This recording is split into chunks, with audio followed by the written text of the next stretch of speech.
আচ্ছা, আসসালামু আলাইকুম। আজকে আমাদের হচ্ছে প্রায়োফাইটা ও টেরিডোফাইটার ৩য় এবং শেষ ক্লাস। আজকে আমরা এটা শেষ করে দিতে চাই।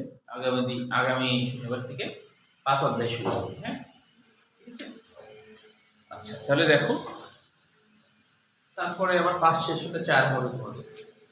যাদের ৪ হয়নি। ঠিক আছে? আচ্ছা, দেখো। তাহলে আমরা হচ্ছে পত্রকের অন্তর্গঠন, পত্রক আর পাতা এর মধ্যে তো পার্থক্য আছে, তাই না?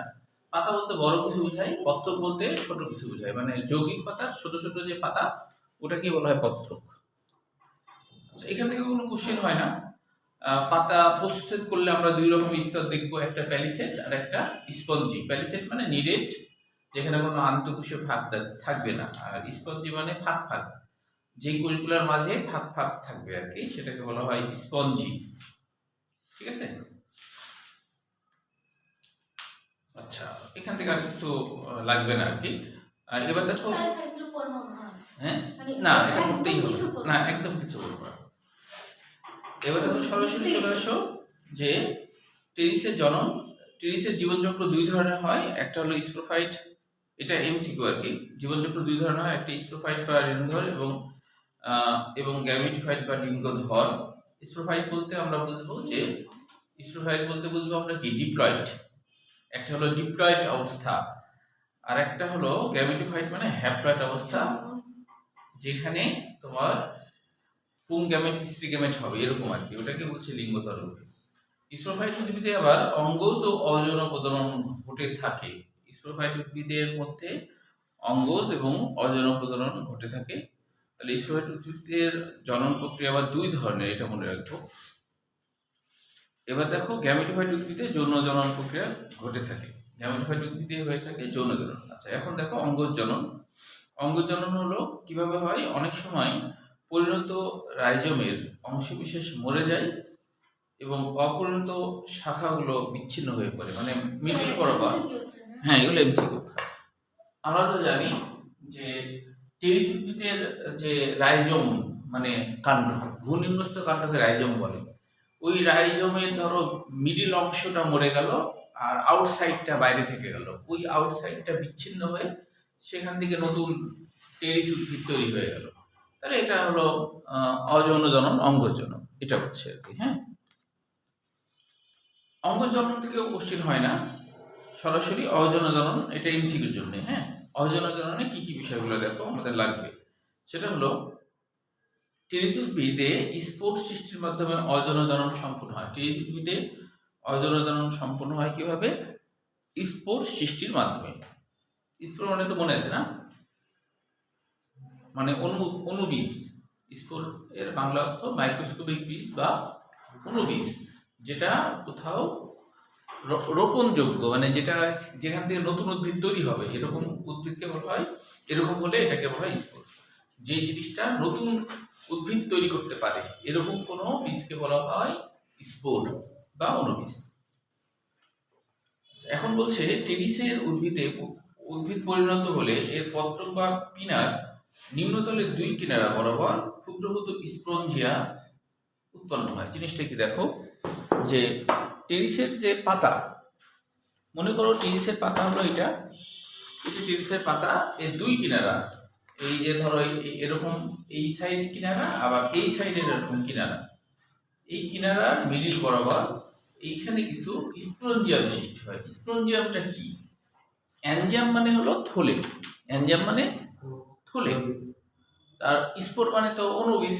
তাহলে যে থলের মধ্যে অনুবীজগুলো থাকে তাকে বলা হয় স্পোরঞ্জিয়াম। যে থলের মধ্যে অনুবীজগুলো থাকে তাকে বলা হয় স্পোরঞ্জিয়াম।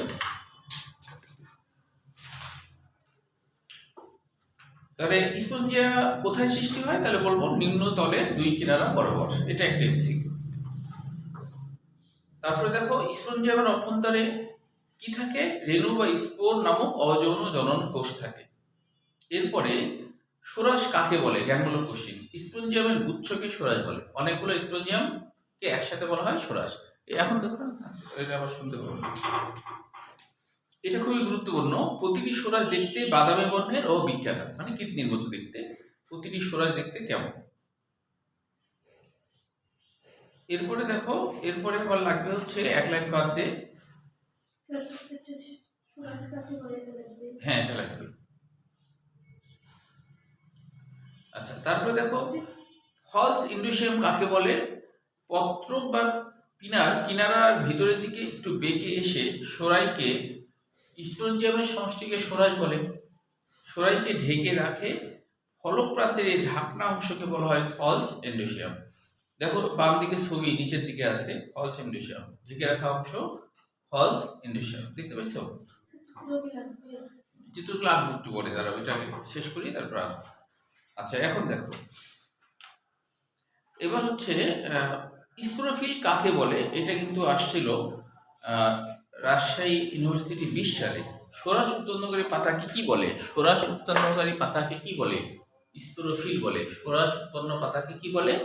স্পোরোফিল বলে। হ্যাঁ, সরাস উৎপন্নকারী পাতাকে কি বলে? স্পোরোফিল।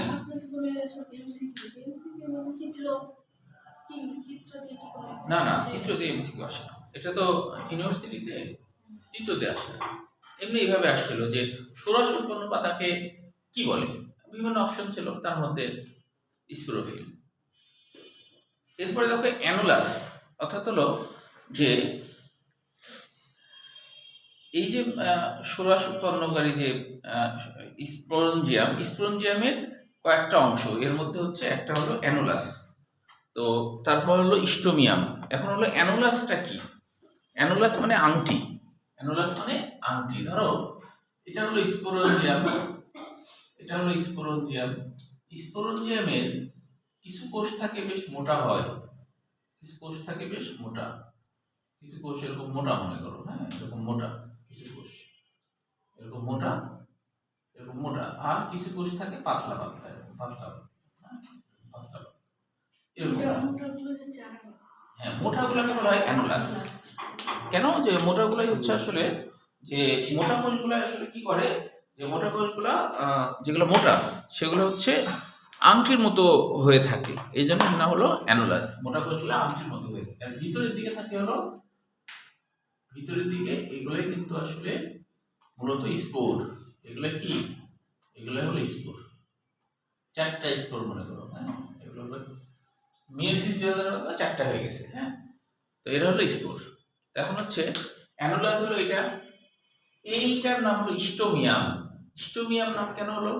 স্টোমা মানে মুখ, কারণ এই কোষগুলো পাতলা, এই কোষগুলো ফেটে যায় এবং এখানে মুখ তৈরি হয় বা ছিদ্র তৈরি হয়, ওই ছিদ্র দিয়ে এই যে স্পোর, স্পোরগুলো বাইরে বের হয়ে আসে, যেখানে পড়ে সেখানে আবার নতুন গাছ তৈরি হয়। তো এই জন্যই এই অংশকে বলা হয় স্টোমিয়াম, আর এটা হলো বৃত্ত বা মোটা। এখন অ্যানুলাস কি দিয়ে গঠিত? এটা এমসিকিউ। দেখো অ্যানুলাস কি দিয়ে গঠিত, তো বলছে অ্যানুলাস হচ্ছে, অ্যানুলাস কি দিয়ে গঠিত? অ্যানুলাস হচ্ছে কাইটিন যুক্ত ও পুরো এক কোষ স্তর বিশিষ্ট আবরণে আবৃত, এটা কাইটিন নির্মিত, এটা মনে রাখবা।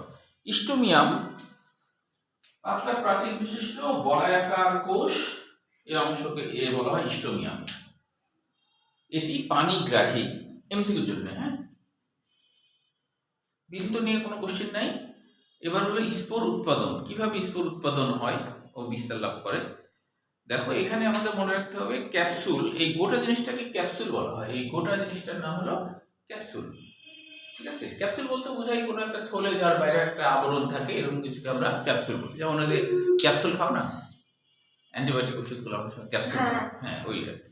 তো বলছি ক্যাপসুলের ভিতরে টিস্যুকে বলে স্পোরঞ্জিয়াম, অর্থাৎ ক্যাপসুলের ভিতরে প্রাথমিক অবস্থায় তো আর প্রথমেই কিন্তু এরকম স্পোর তৈরি হয় না, প্রথমে স্বাভাবিক কোষ থাকে, হ্যাঁ প্রথমে স্বাভাবিক কোষ থাকে, ওই স্বাভাবিক কোষগুলোর নাম স্পোরঞ্জিয়াম। অ্যানজিয়াম বলতে এখানে তৈরির প্রক্রিয়া বলা বোঝায়, তাহলে স্পোর তৈরিকারী কোষগুলোকে বলা হয় স্পোরঞ্জিয়াম, স্পোর তৈরিকারী কোষগুলোকে বলা হয় স্পোরঞ্জিয়াম। এখন স্পোর সৃষ্টিকারী কোষকেই স্পোরঞ্জেনাস বলে, স্পোরোজেনাস বলে বা স্পোরঞ্জিয়াম বলে। এখন বলছে যে স্পোর মাতৃকোষ, এই টিস্যু হতে স্পোর মাতৃকোষ তৈরি হয়। স্পোর মাতৃকোষ মানে কিছু কোষ আকৃতিতে বড় হয়ে যায়, তখন ওর নাম হলো স্পোর মাতৃকোষ, যারা মিয়োসিস বিভাজনের মাধ্যমে স্পোর তৈরি করবে, হ্যাপ্লয়েড স্পোর তৈরি করবে। দেখো বলছে স্পোর মাতৃকোষ ডিপ্লয়েড, প্রতিটি স্পোরঞ্জিয়ামে 16টি মাতৃকোষ থাকে, তাহলে 16টি মাতৃকোষ, এটা এমসিকিউ, 16টি মাতৃকোষ যদি মিয়োসিস বিভাজনে হয় তাহলে 64টা হবে না। যেমন ধরো এখানে ধরো 16টি আছে, তাহলে মিয়োসিস হয়ে গেলে 4টা 4টা করে 16 4 16 64টা স্পোর হবে। তো এটা এমসিকিউ যে কয়টা স্পোর মাতৃকোষ থাকে 16টি, আর স্পোর সৃষ্টি হয় হলো 64টি। পরিণত স্পোরগুলো গাঢ় বাদামি বর্ণের এবং একই বৈশিষ্ট্যের হয়। এগুলো দ্বিস্তরী ও জাম্পোর, মানে জাম্পোর বলতে ছিদ্রযুক্ত, পোর মানে ছিদ্র, জনন ছিদ্র। এটুকু পর্যন্তই তোমার হচ্ছে লাগবে এমসিকিউ। এবার দেখো গ্যামিটোফাইট উদ্ভিদ, এইটা সৃজনশীল হিসেবে আসে। গ্যামিটোফাইট উদ্ভিদের বর্ণনাটা সৃজনশীল হিসেবে আসে। গ্যামিটোফাইট উদ্ভিদের বর্ণনা সৃজনশীল। এই যে ছবিটা আমরা একটু পরে আঁকবো, একসাথে সবগুলো আঁকবো। যে দেখো গ্যামিটোফাইট উদ্ভিদ নিচের দিকে, গ্যামিটোফাইট উদ্ভিদ মানে হ্যাপ্লয়েড উদ্ভিদ। পান পাতার মতো যে উদ্ভিদটা তৈরি হয়েছে না, এটাকে বলা হয় গ্যামিটোফাইট উদ্ভিদ। এই যে পান পাতার মতো এই উদ্ভিদের নামই কিন্তু গ্যামিটোফাইট উদ্ভিদ। এটা কিন্তু পরীক্ষায় আসে বর্ণনা, হ্যাঁ, ছবি সহ, হ্যাঁ, লাভের মতো যেটা দেখতে। এই উদ্ভিদের নাম গ্যামিটোফাইট কেন? হ্যাঁ, লাভের মতোই। তো কেন এর নাম গ্যামেটোফাইট উদ্ভিদ? কারণ এরা গ্যামেট তৈরি করতে পারে, অর্থাৎ এরা শুক্রাণু নির্মাণও তৈরি করতে পারে। এদের নাম গ্যামেটোফাইট উদ্ভিদ। গ্যামেট মানে তো শুক্রাণু নির্মাণ বা জনন কোষ, হ্যাঁ, এদের নাম গ্যামেটোফাইট উদ্ভিদ। এরা হ্যাপ্লয়েড উদ্ভিদ। এই হ্যাপ্লয়েড উদ্ভিদের মধ্যেই কিন্তু কি হয় যে আর্কিগোনিয়াম হয়, অ্যান্থেরিডিয়াম হয়। আর্কিগোনিয়াম মানে স্ত্রী জননাঙ্গ, আর অ্যান্থেরিডিয়াম মানে পুংজননাঙ্গ। হ্যাঁ, তবে আর্কিগোনিয়াম কথাটা আর্কিন মানে প্রাচীন, তাই না? আর্কিন মানে প্রাচীন। আর্কিন মানে কি? প্রাচীন, বুঝছো? আচ্ছা, আমার যেহেতু প্রাক্তন স্টুডেন্ট ফোন দিচ্ছে, তো ও আবার ডাক্তার, ওই রাজশাহী মেডিকেল